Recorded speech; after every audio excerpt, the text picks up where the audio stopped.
The Cold War. It is remarkable to me. I grew up at a time where we actually had a fear that somebody somewhere would do something stupid and we would end up in World War III, where the Russians launched their missiles against the US and I was in Canada, so we would get the fallout, or vice versa.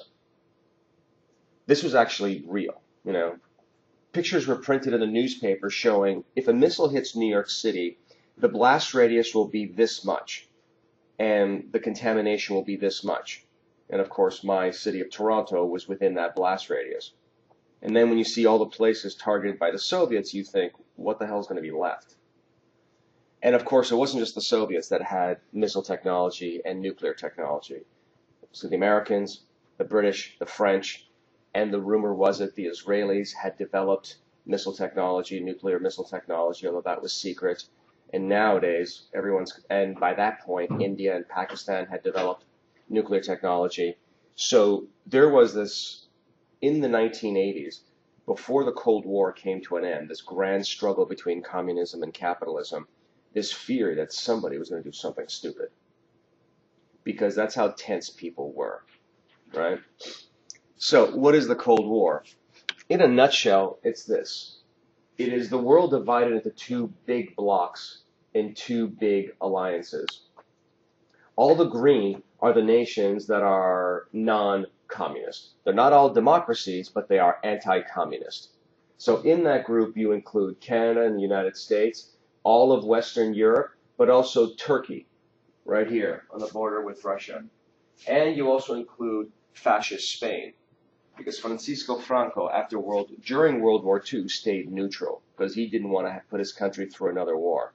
And after World War II, the Americans and the Western Europeans really didn't care that he was a fascist dictator because he was anti-communist. And what was more important was preserving Europe from communism. And thus, we were comfortable doing deals with dictators to preserve Europe and the world from communism. And by the way, this was the same foreign policy plan that the Americans followed when they overthrew Arbenz in Guatemala. They tried to overthrow Castro in Cuba. They did overthrow Mossadegh in Iran, which is part of the reason why the Iranian people to this day are still, the government are still very suspicious of American motives and interfering in their country. The Americans tried to overthrow and did overthrow unsuccessful governments in South Vietnam that couldn't resist communist expansion. Did I mention Salvador Allende in Chile? No. Well, in 1973, right? 72, 73, September 11, 1972 or 3, the CIA backed a military coup against a socialist who was democratically elected by the people of Chile and helped put in place the military dictatorship of Augusto Pinochet. And what followed thereafter was a just decade of misery, if not longer.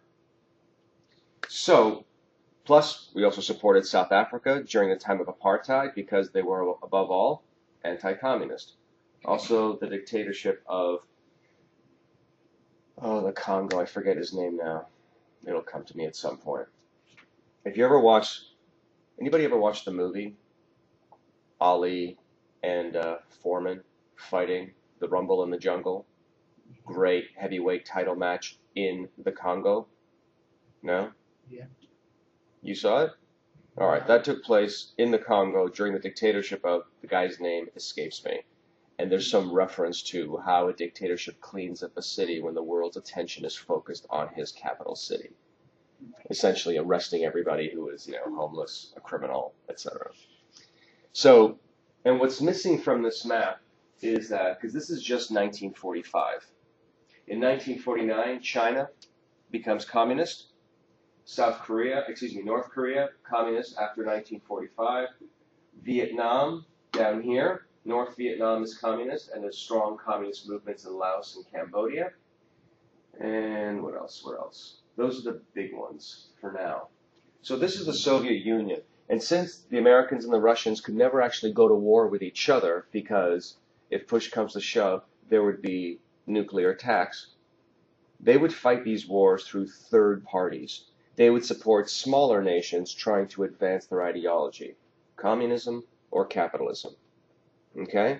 And thus the Cold War, not a hot war of fighting, a Cold War of indirect fighting, to see who got more allies globally and ultimately conquered the globe with their ideology. I don't think I'm ruining the surprise to say that the capitalists have basically won at this point. Not democracy, but capitalism. China is obviously a capitalist nation. Even Vietnam, which beat us in a war, is slowly opening up its markets. And after the death of the two Castros, Cuba will slowly make its way to, if not American-style capitalism, but certainly more open markets. So this is the division of, and by the way, I don't say that because I'm gloating, because I love capitalism. I'm saying that as an historical reality, and hopefully the lessons learned of rampant capitalism will be applied in new nations that adopt this economic system, like minimum wage. But I digress. So this is Europe divided between the Union of Soviet Socialist Republics, or the Russians, and their empire, the Eastern European nation that they occupied and put in place communist parties that Churchill referred to in his speech. The blue are the Western European nations allied in NATO along with the United States. Yugoslavia is a communist nation, but independent communist.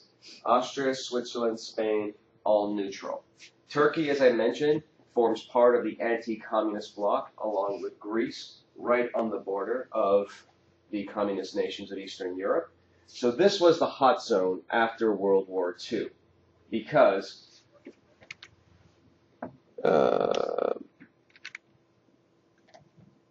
between 1944 and 45, as the Russian army pushed the German army out of Russia and then pushed them out of Eastern Europe, and then eventually invaded and conquered Eastern Germany, they didn't leave. They didn't leave. They didn't set up independent, democratically elected governments, as was discussed would happen, for instance, in Poland. They just stayed.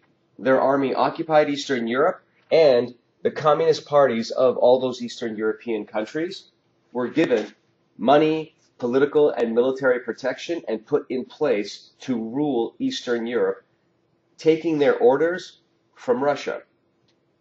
This was completely against the idea of what Churchill and Roosevelt said they were fighting the war for, which was to free people from dictatorship.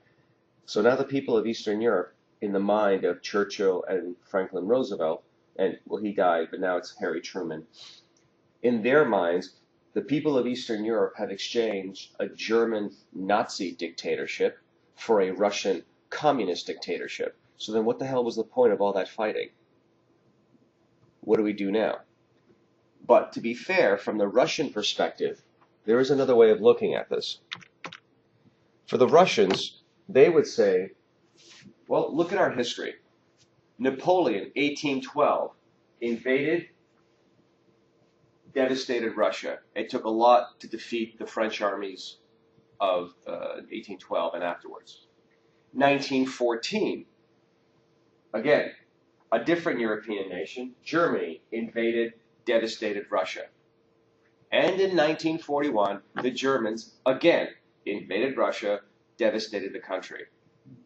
We are tired of being invaded, and then it takes us years and millions of men to reacquire our freedom. So that's their perspective, not mine. Joseph Stalin, when his Red Army, the army of the Soviet Union, invaded and conquered Eastern Europe, he said, we need buffer states. If there's going to be any invasion and any fighting in the future, because we don't trust you, the capitalist nations, the fighting is going to take place here, not in the homeland. That was the argument. And all this talk about everybody has freedom and rights to elections and have government control of their own government, to Joseph Stalin, that was all crap, because Joseph Stalin was above all a realist. There's power and there's fantasy. And the reality is Russia cannot be invaded again. So, this takes us to the American response. Sarah. No. Is it Sarah? Yes. So, Sarah, President Truman, who took over for President Roosevelt in 1945, he was the vice president. Then he ascended to the presidency upon Roosevelt's death. He was the guy facing Soviet aggression in Eastern Europe, and they weren't leaving. And he was the guy that Winston Churchill was saying, Mr. President, what are you going to do? This was his answer. Take it away, Sarah. Okay, the Marshall Plan. It was passed on the beginning of April 1948 by President Truman. It was a program in which the U.S. helped Europe. Okay, it was a plan in which U.S. helped Europe with money in order to help rebuild European countries after World War II and prevent communism from spreading to nearby Soviet countries. And the containment policy was a lending of U.S. military troops into European countries to stop communism from taking over. This policy was the climax for the Cold War, and it unleashes many of the Soviet Union attempts to enlarge communism in Eastern Europe. Okay, thank you. Two things, the Marshall Plan and containment. Both of them did not commit the Americans to actually fighting the Soviets. Not at all. The containment was simple. There are people currently fighting against communist insurrection, the Greeks and the Turks. We can't fight for them because then we're going to be in World War III against the Russians. But we can give them weapons and money. And we did. And those governments survived. But the Marshall Plan was more interesting because the Americans after World War I said, we're sick and tired of Europe, we're sick and tired of fighting, we're getting out. But they realized that they could no longer get out of global affairs. And they realized if you leave a country struggling economically, people will turn to extreme political ideas to find peace. It was fascism and Nazism in Europe, and now communism after World War II.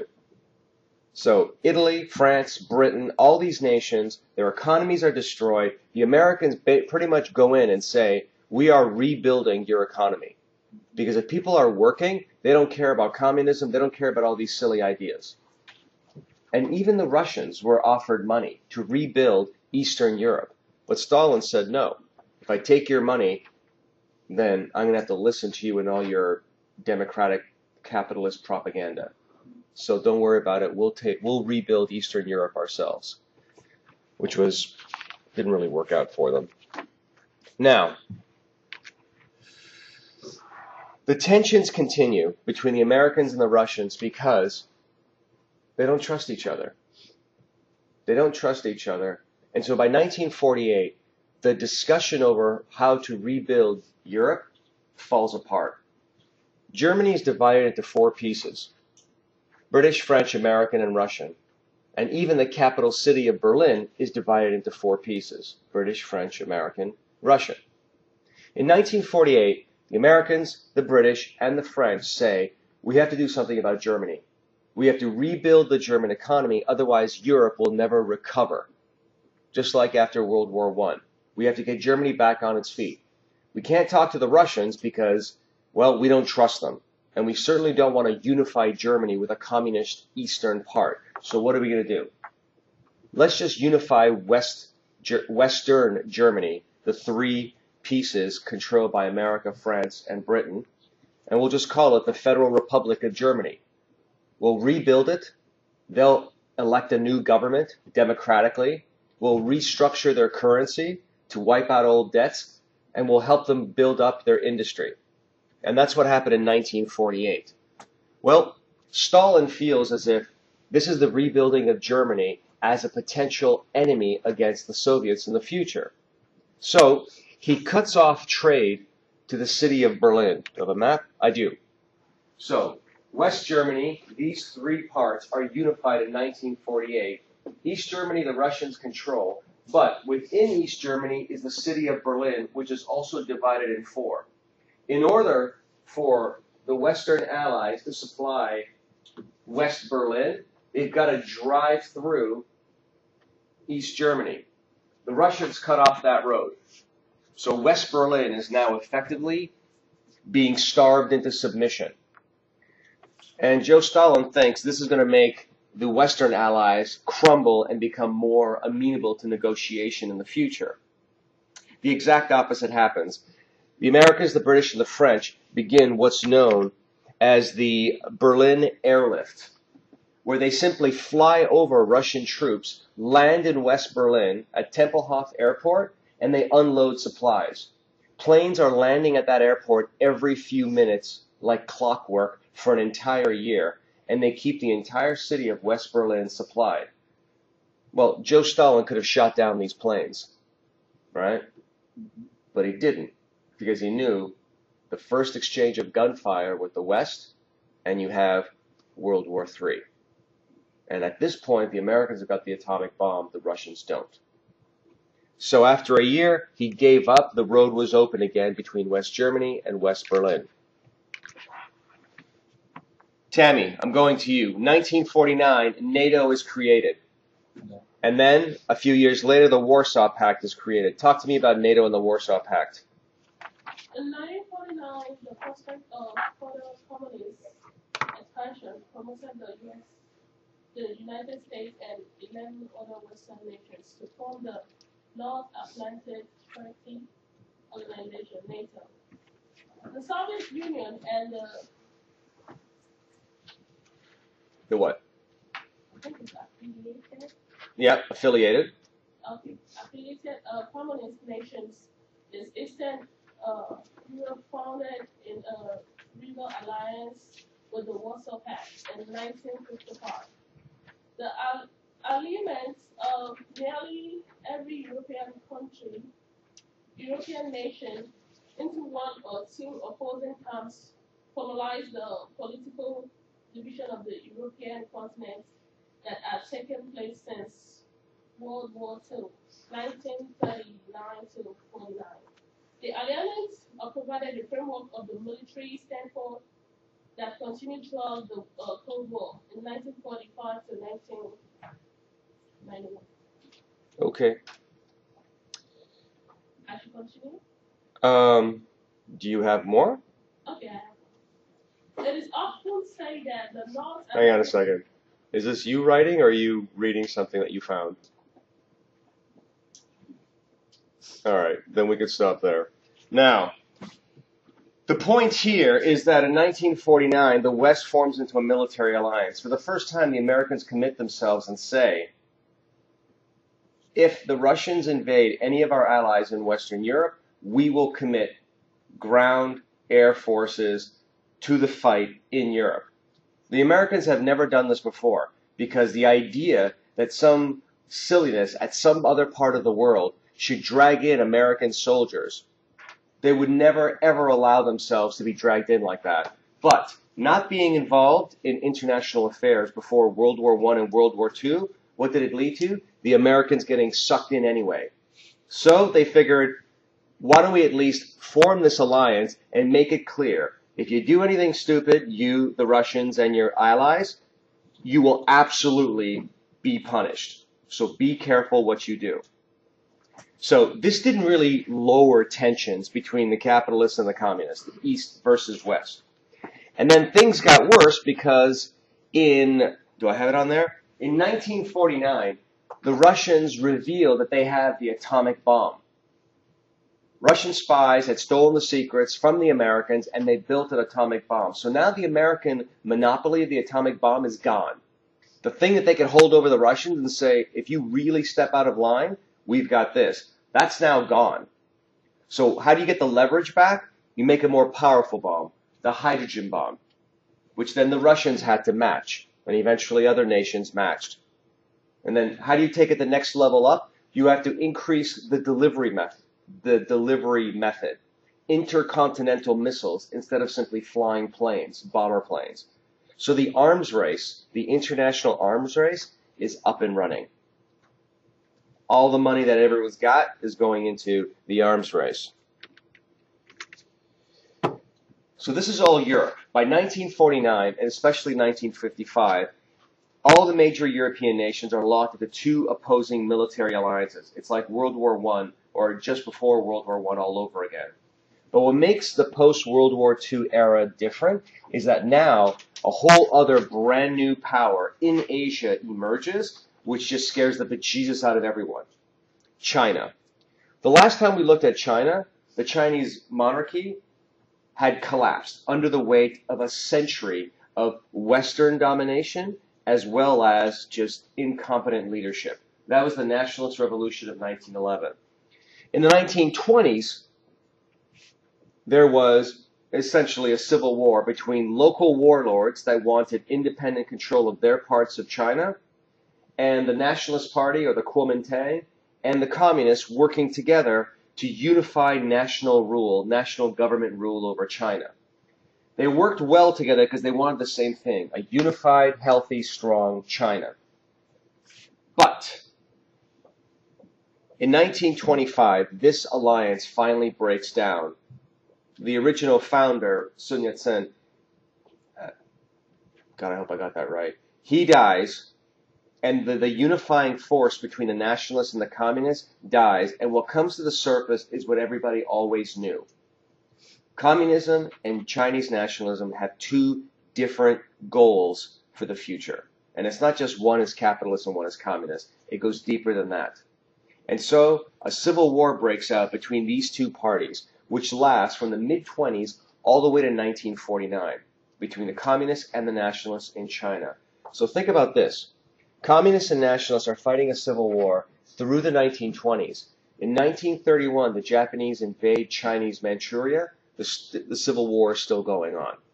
1937, China expands its invasion of China, takes over more of Chinese mainland. The civil war is still going on. In the middle of World War II, the civil war in China is still going on. After Japan is defeated, World War II is over, the civil war is still going on. It's only over in 1949 when the communists finally win. Now, the leader of the Chinese Communist Party, Mao Zedong, and Maimuna's got something to say for us, yes? Mao Zedong was born in the village of Shaoxing. A little bit louder, please. He was born in the village of Shaoxing in 1893.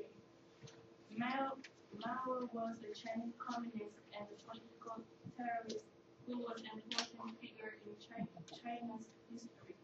He was responsible for modernizing China's history by elevating the status of women, improving education, and finally raising the life expectancy by providing universal housing. He was founder of the Chinese Communist Party in 1921. He led the Long March and proclaimed the People's Republic of China in 1949. As party chairman and the country's first head of state, he initiated the Great Leap Forward and the founding of communism. He continued as party chairman after 1959 and was a leading figure in the Cultural Revolution in 1963. In 1970, he consolidated his political power and established ties with the West. Yes? Done? Okay. Yes. The stuff that Maimuna was talking about there, the Greek leap forward, the Cultural Revolution, they sound good on paper, but they actually involve massive disruption to Chinese life and quite a bit of misery. Mao Zedong was a brilliant leader because he managed to turn a small group of devoted communist followers into a national movement and virtually in isolation marched his party and eventually his movement to victory in 1949. And he didn't have any friends. The Americans hated him because he was a communist, and the Russians weren't crazy about him because he may have been a communist, but China and Russia had always been enemies, or at least not enemies, tense neighbors, because they shared a long common border. And what Mao Zedong wanted to do once he took power was to push China forward into communism overnight. So Stalin had his 5-year plans to industrialize Russia in 3 5-year plans. Mao wanted to make China a communist paradise. And to do that, He aggressively moved against private property and anybody to impose a communist dictatorship both politically and economically, but he moved against any enemy, any suspected enemy, even people that didn't do anything. But the assumption was you're educated, you've experienced Western culture, or you had money in the old regime that makes you a potential enemy. And so it was the Great Leap Forward, as well as the Cultural Revolution, was just a mess for China. It did turn China into a communist nation, but it was a mess economically. But in the early 1970s, Mao Zedong did this thing that Maimuna pointed out. He recognized that in his position, he needed friends. And the Americans wanted to open up ties with China. And so, brilliantly, he opened up that negotiation because whether the Americans, he liked them or capitalism or not, he needed their friendship, especially in relationship to his struggles with Russia. And so he formed a perfect, not alliance, arrangement. The Americans recognized the legitimacy of the Chinese Communist government, and most importantly, we opened economic ties. So, the great capitalist revolution that China has experienced from the mid-1970s to today is directly tied to the decisions made by Mao Zedong and the American government to open up economic ties and relations in the early 70s. So the irony is, the deal was struck in a way to preserve communism in China and is now slowly leading into China becoming virtually a capitalist nation. The only thing communist about it is the fact that it's a one-party state. Now, when China fell, quote-unquote, to communism, at the same time that Eastern Europe fell to communism, there was increasing paranoia in America that what is going on? We are losing the war against the communists. Things got only worse in 1950 when North Korea, a communist North Korea, invaded the non-communist South Korea in an attempt to unify the country. The United Nations stepped in, and the result was the Korean War, to push back the North Koreans and to establish what ended up happening, the border between North and South Korea, which still exists today. So, and we're still living the legacy of that war. The North Koreans are still incredibly paranoid that the West, led by the U.S., is on some level going to overthrow their regime. And that's probably true at some point.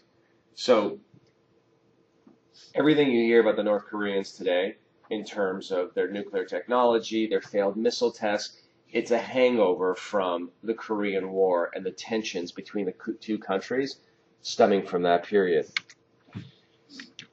Now, I want to talk about McCarthyism for a little while, and for that I'm going to go to Annette, right? McCarthyism is named after Joe McCarthy, who you're going to tell me a little bit about. But McCarthyism is essentially crazy, over-the-top anti-communism. Go ahead, Annette. McCarthy was born on a farm in the town called Grand Chute. He dropped out of junior high school. Hang on. Speak up. He dropped out of school where?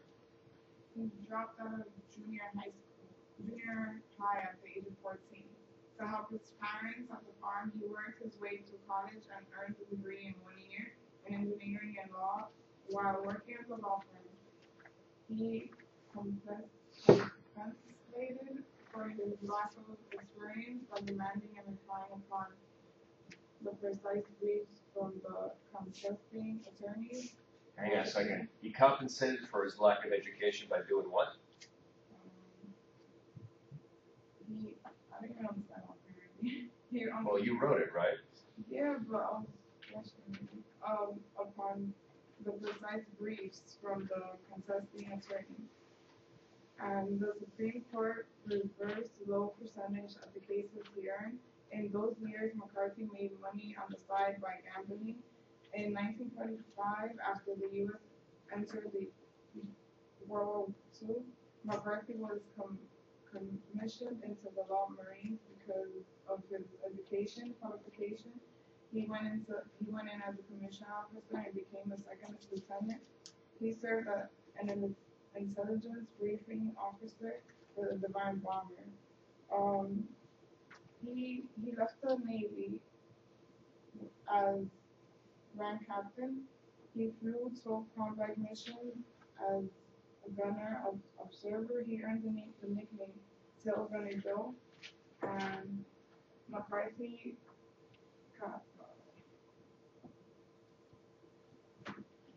campaigned for the Republican Senate nomination in Wisconsin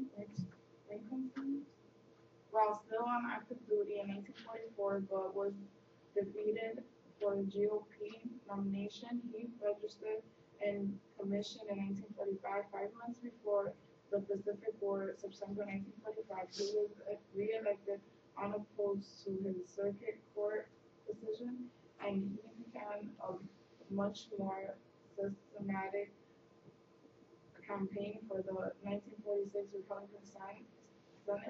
McCarthy won the primary nomination 207,935 votes to 202,557. It was during this campaign that McCarthy started publicizing his wartime nickname, the Tail Gunner Joe, using it as a slogan in Congress needs a tail gunner. McCarthy was elected to his first term in Senate with the support from the communist-controlled unit, electric radio, and the machine worker with preferred McCarthy to the anti-communism Robert LaFollette. Yeah, in the general election, McCarthy won 69.2% to Democrat and McMurray at 37% and joined the center with. That's all I got. Yes, but you're missing sort of the big part, which is his McCarthyism, right? The guy is the founder of McCarthyism, right? It's like if you founded a movement, what's your last name, Rivas? Then we would call it Revism, and then we would study you. We wouldn't stop the moment before you created the movement, right? But that's why I'm here. As soon as he got elected, McCarthy recognized that he didn't have much that people were willing to buy because he was unimportant and rather boring, and he also had a drinking problem and a gambling problem. So he had nothing to really sell himself with. But he did know that at the time Americans were paranoid about the spread of communism. So in the height of this communist scare, when Eastern Europe was conquered by the Russians, when China fell to the communists, when North Korea invaded South Korea, the communist North invaded the South, while the French were doing poorly in their war against the communists in Vietnam, Joe McCarthy, stands up in a speech in Western Virginia, and he says, I hold in my hand a piece of paper with all the names of communist spies and sympathizers in the State Department who are selling national secrets to the Russians. That's why we're losing this war against the communists, because we had traitors in our government. Now, no one ever saw that piece of paper. No one ever knew the names on the list, but people were sufficiently paranoid that McCarthy was allowed to conduct Senate hearings, wherein, under subpoena, you were told to come in and to answer the questions of the investigating committee that he was the chair of. And the questions were always the same. Are you now or have you ever been a member of the Communist Party? Yes or no? Well, if you remember the Communist Party during World War II, when Communist Russia was an ally, that wasn't a problem. But even if you quit the Communist Party after World War II, the very fact that you were once a member of the Communist Party was now being held against you. And even if you weren't a member of the Communist Party ever, but you had friends that were, or you attended party functions, they're now asking you, who were these people that you were affiliated with? So then you have a choice. Do you either get yourself in trouble by saying, yes, I was a member of the Communist Party in 1937 for 5 months and then I quit.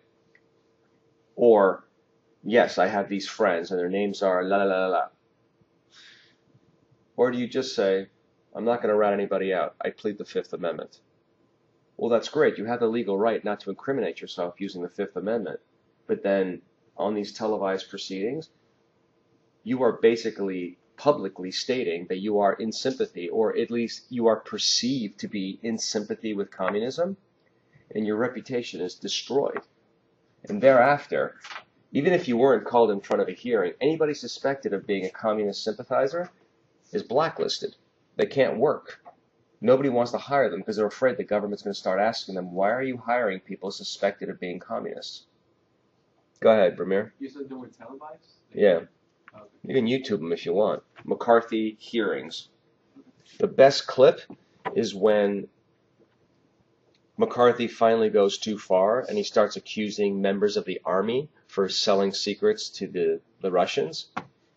And the president at that time, Dwight Eisenhower, formerly the head of all Allied forces in World War II, he lets it be known that he's not going to allow a member of his party, the Republican Party, to publicly attack his army on television. And once the president sends that signal, McCarthy's fellow Republicans recognize they can finally turn against him because they'll have the backing of, well, the Republican Party and the president. And McCarthy is publicly scolded on TV by, I forget his name, but Welch is his last name. And he says something along the lines of, after everything that you have done to these witnesses that you've called to this committee hearing, have you, at the end, no decency? To which McCarthy has no answer. Thereafter, the hearings are canceled. McCarthy is no longer paid attention to by the press or by anybody else. His drinking problem takes over, and he drinks himself to death within a few years. This was the guy that was the head of our anti-communist crusade, which ruined many lives. And if you ever wonder why the actor Sean Penn is always upset and always pissed off, his father was part of this group that was rounded up, questioned, blacklisted, they couldn't get work, etc., targeted by the government for left-wing views. Besides the fact that Sean Penn may in fact just be naturally a guy he's upset at everything. All right. Let me just wrap this up. By 1953, Stalin dies. He dies a natural death. He's not poisoned. He's not assassinated. He just dies of old age because he managed to kill all his enemies. His replacement is Nikita Khrushchev. And the assumption was that nobody could be as crazy as Stalin. So Nikita Khrushchev might actually be an improvement to improve relations between the Americans and the Russians. And in fact, one of the first things that Khrushchev does is he states to the Communist Party of Russia, we need to be honest about Stalin and the crimes he committed against his own people and against other people. We have to be honest with ourselves. When word of this leaked out, people thought Khrushchev seems like a regular politician that we could deal with, not a crazy ideologue. But once the rumor got out that Khrushchev was in fact somebody you could do business with, he was then concerned with protecting his reputation and his job as the head of communism in Russia. So he went from being seemingly moderate to being an incredibly uncompromising communist. And so tensions raised between the Americans and the Russians. For instance, a nuclear arms race begins between the Russians and the Americans. They are now building more and more missiles and nuclear missiles at that than they need to destroy each other. There's an arms race. The Vietnam War expands. The Russians support the communist North. The Americans support the anti-communist South. They're doing their fighting there. 1959, Castro takes over Cuba. He's a communist. He immediately sets up an alliance with the Russians. Cuba, 90 miles off the coast of Florida. Tensions keep going up and up and up. And in 1960, the Russians shoot down an American spy plane. President Dwight D. Eisenhower is confronted and told, why are you spying on us? Eisenhower says, we're not spying on you. So the Russians put the pilot on television. And they say, yes, you are. Here's the captured pilot. So they publicly humiliate President Eisenhower. Tensions between the Russians and the Americans are out of control. And this will be the last slide, because the Cuban Missile Crisis is where I'm going to continue with Morgan next class. In 1961, John Fitzgerald Kennedy is elected President of the United States. He's the youngest president in the history of the United States. He's also the first Catholic president in the history of the United States. And he is elected with a razor-thin majority. So the assumption is he's young, he's not that popular, so he must be weak. Khrushchev takes this opportunity to take the initiative in the Cold War and to essentially beef up the Russian prestige globally through a series of actions made to make the Americans look weak. For instance, when Kennedy was elected, one of the first people to take a meeting with him was the CIA. And they said, listen, we have a secret plan. We are training anti-communist Cubans down in Florida as well as other parts of the South. We are training them militarily to invade Cuba and to overthrow Castro. Do you back that plan? Kennedy was just elected. He didn't know any better, so he said, yes, but if it fails, don't call on American armed forces to participate, because then we'll get into World War III. The CIA, the military said, not a problem, we got it handled. What happened?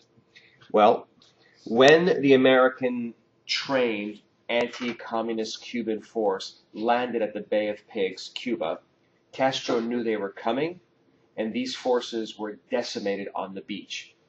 The military, the U.S. military said, our allies are being destroyed, send in the Air Force to give them support. And Kennedy said, if I do that and I kill Cuban and possibly Russian soldiers, we're in World War III. I'm not going to do it.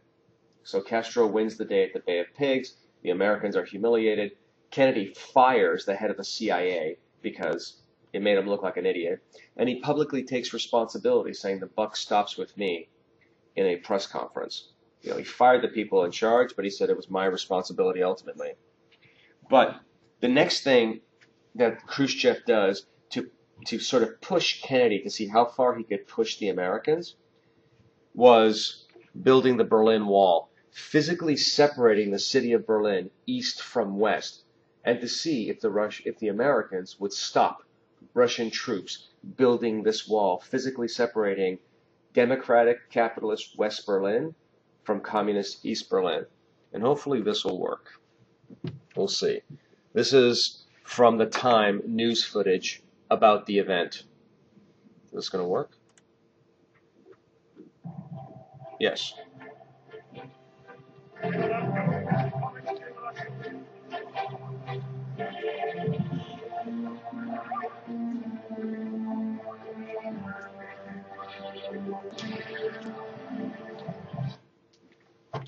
Or not.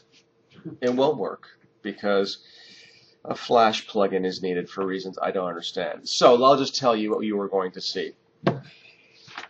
You were going to see a number of people that were woken up to discover that there was a brick wall in the middle of their street, and they could no longer cross the street to go to the market they've been going to all their lives. People woke up and they found there was a brick wall built in the middle of a cemetery, and so they couldn't go visit the tombs or the gravesite of their parents and whatever, because that was the line that divided East from West Berlin.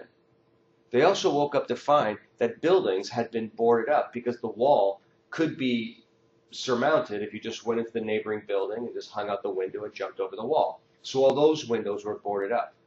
So people used to travel freely between East and West Berlin. But as communism and its economic failure became more and more apparent in East Berlin, East Berliners, as well as East Germans, were simply going to West Berlin and then from there to West Germany, and they weren't coming back. So there was a population drain from East Berlin and East Germany. So the Russians responded by simply building a wall. And in addition to that wall, they built ditches around the wall, wire fences, and towers where guards, sharpshooters, would shoot anybody that was trying to cross this no man's land. And it wasn't just one wall. Over time, it was two walls with fields in between, with eventually radar and cameras, patrolling guards, so that even if you got over the first fence, you would get shot down by the time you got anywhere near the western side. And people started digging underneath the wall, but that was discovered. This was the Berlin Wall. So people woke up as hostages in their own homes, in their town, in their city, excuse me. And Kennedy had a choice. There are American forces in West Germany, in West Berlin. They could physically impede the building of this wall. But if they do that, they have to engage with Russian soldiers who are building this wall, and East German communist soldiers. If I do that, chances are gunfire is going to be exchanged. And if I do that, it's going to escalate, and then we have World War III. So you let this one go.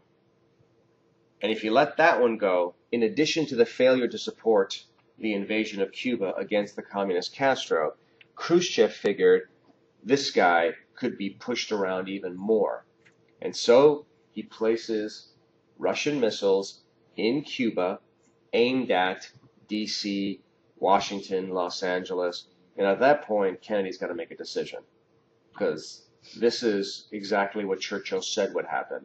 If you don't stop these people now, they're just going to keep pushing the envelope until eventually we're going to end up in a fight. But I'm going to stop here. Morgan's going to talk about this a little bit at the beginning of next class. And just for reminders, in our last class, let me just stop this because you don't need to hear me saying this.